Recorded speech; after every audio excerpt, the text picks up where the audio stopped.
Page 102, Entry of the Gladiators. It's another neat piece you can play for people if you can get it learned. Let's talk about it. We're back into the key of C major, all the white keys, except for the accidentals. I see some chromatic passages in here. We'll talk about them.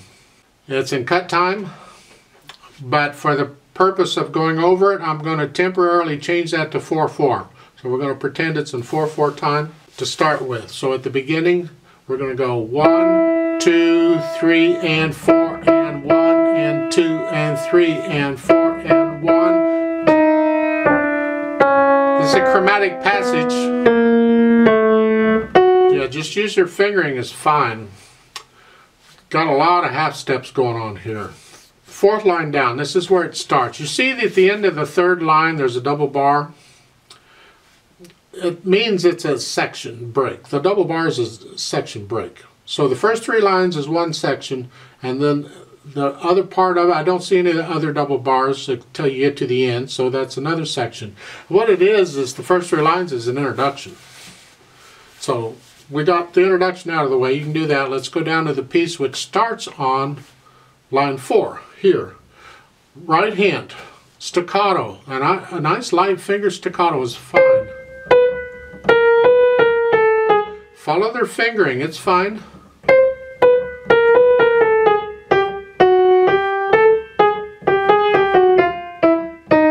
You got to do the slurs and the staccatos. The left hand is just staccato. Just a nice light finger staccato is fine. So it's here on both hands.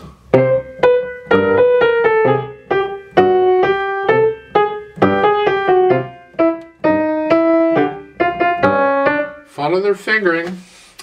Last 2 measures of the page on page 102 in the right hand. Chromatic scale going up till you get to the end, and then it's a B natural.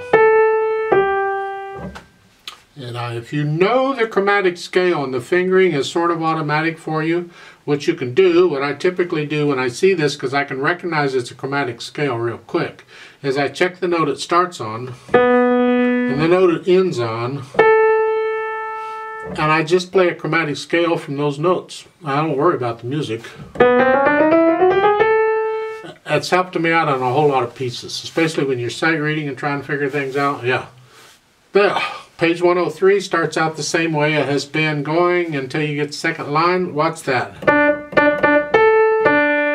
I recommend a 1-2-1 fingering in here on those repeated notes. Do it on the 8th notes as a 2-1. Here again, second measure on the E flats is a 2-1. And then here, look out, they'll get you. Second line, second measure, the last note is an E flat, a B flat, excuse me. And the next measure, that B is a B natural. Because that accidental cancels out at the bar line, it doesn't apply. So it's a B natural. Watch out there. So those last 3 measures of the second line on page 103, it's here.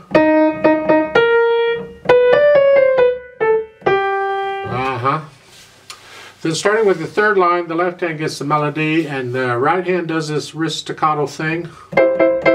Keep it light because the melody is what we want to hear, not this dump. So lightly. And then this is the primary chords. Till you get down to the last 2 lines. First 2 measure, again, is 1 chord. But then the third measure over, you're over here. And they give you different fingers you can do. Because you're doing here before it, you can do a 1-2-4 or a 1-2-3 or a 2-3-5. You don't want your thumb up there. And then the last line on page 103. And then the last 2 measures, it's a C scale. If you can play the C scale, this shouldn't be a... If you can't play the C scale, shame on you. I've been after you to go do the scale videos. So you should be able to do that scale. And then the last chord there, I recommend 2-5. because you're here. The whole position is here. We're just not using the G. So it's the last measure is 1 and 2, 5. For the left hand, again, it's chromatic scale there at the top of 102. Until you get toward the end. Again, second line is starting on an F. Still a chromatic scale. And then after that, it's pretty much just the light. You're just keeping beat.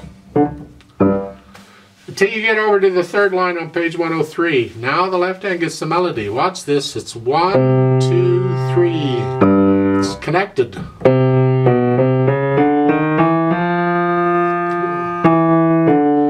Next line up here.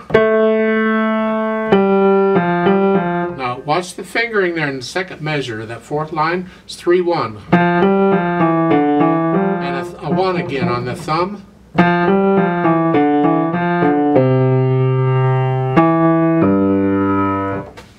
Now in that third measure, whether you use third finger or fourth finger, doesn't matter. Just get the thumb on the E on the quarter note, etc. The last two lines in the left hand on page 103, you're here. Now they're saying third finger, or you have a fourth finger in parentheses. That means you have a choice. You can use either finger, or, and then go on. Last line is an E, 2, D. I use a second finger on that because in the last two measures, the C, the G, and the C is a position. It's a chord. And so I use second finger. At the bottom of page 102, in the last line, look at the first two measures. They're here, and the eighth notes, I do a 4-5, just so I'm not using the same finger. Because I can do that quicker than I can use the same finger. But on the second measure, look out. It's here. You got to use third finger on that last note. And the reason is because if you use thumb, you got to use thumb again on the next one. This piece moves. You don't have time for that. So use third finger on that last note in the second measure. So then your thumb is there ready to go. Like so. And that's the piece slowly. Then you got to go put the hands together and coordinate all that. So let's just start with the fourth line down on page 102. It's here. We're still in 4/4 time. And when you're first learning this, forget the articulation. You can even forget the rhythm. Just get the notes and the fingering. Just work out this very slow. And when you get that, put the rhythm back in as best you can. So it's 1, 2, 3, and 4, and 1, 2, 3, and 4, and 1, and 2, and 3, and 4, and 1. When you can get the rhythm worked out, try putting in the articulation. And you may have to go back to one hand at a time for this, but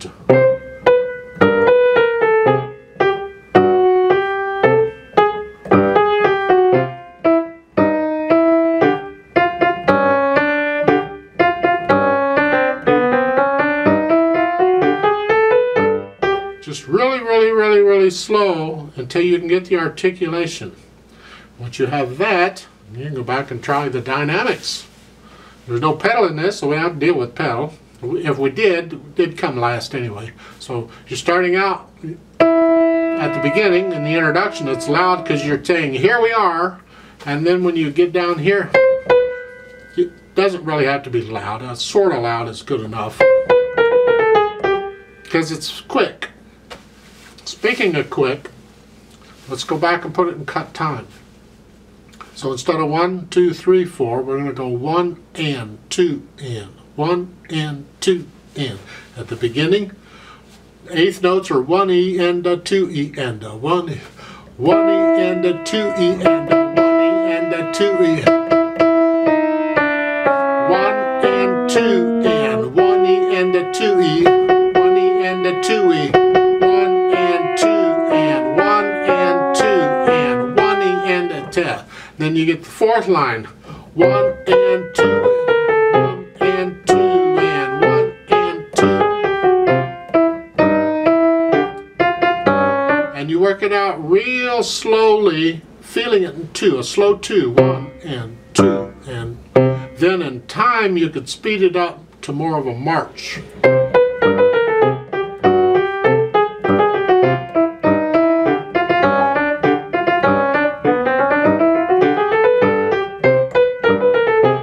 It's kind of fun once you get it. It just takes forever to get it. And keep it slow enough so you can play it. That's more important than the tempo. Accuracy comes above tempo. Got it? Accuracy first, tempo second. Okay. But let's play this really, really, really slowly. I'm going to go back to 4/4 time for this. I'm going to have the metronome set on quarter notes. So I'm going to give us 4 counts. That's 4 quarter notes, and we're going to try this. So go ahead and put your hands where they go. Here, and the left hand will come here, but you can leave the left hand out of the way for now and get it there before you have to play that E flat is all. 1, 2, ready, go. 1, 2, 3, and 4, and 1, and 2, and 3, and 4, and 1, 2, 3.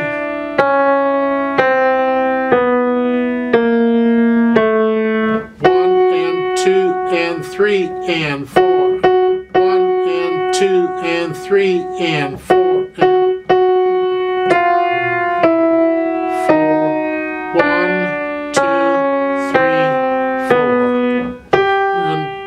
And 3 and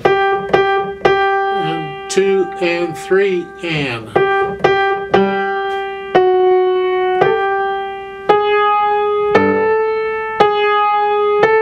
blast off.